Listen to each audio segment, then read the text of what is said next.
আজকে যাব আমি কলেজে, আমার কলেজে আজকে এক্সাম। ফটাফট রেডি হয়ে বেরিয়ে পড়লাম কলেজের উদ্দেশ্যে। তবে তার আগে ঘাট পড়বে, ঘাট পেরিয়ে যেতে হবে।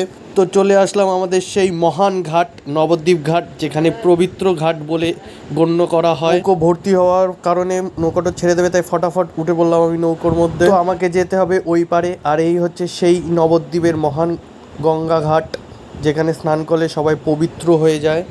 তো আমি চলে আসলাম এই পারে। এখন এই পারে এসে আমাকে যেতে হবে টোটো স্ট্যান্ডে। তো চলো যাওয়া যাক।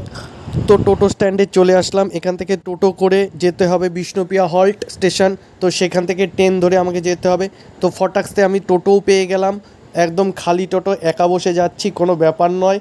আর তার সঙ্গে টোটো যেতে যেতে হঠাৎ দেখা হয়ে গেল বজরংবলী ঠাকুরের সঙ্গে। তো প্রণাম করে আবার চলছি। এখন আমরা চলে এসেছি বিষ্ণুপ্রিয়া হল্ট স্টেশনে। বেশিক্ষণ লাগেনি ঘাট থেকে আসতে, প্রায় 10 মিনিটের মতো লেগেছে।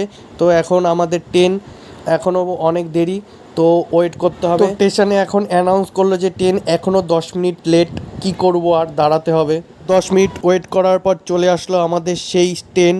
এই ট্রেনে করে যেতে হবে বেলেহাট। তো বেলেহাট থেকে নেমে আবার টোটো ধরে কিছুক্ষণের পথ, তারপর আমাদের কলেজ। তো ট্রেনের মধ্যে জায়গাও পেয়ে গেছি, ট্রেনটা খালি ছিল প্রায়।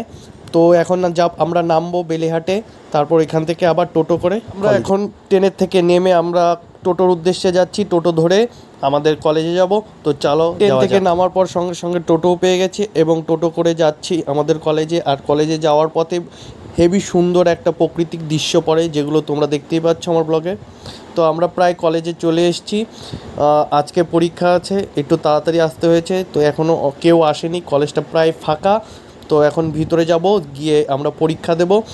আমি এখন পরীক্ষা দিতে থাকি, ততক্ষণ তোমরা সাবস্ক্রাইব করতে থাকো। দেখা হচ্ছে পরবর্তী ব্লগে।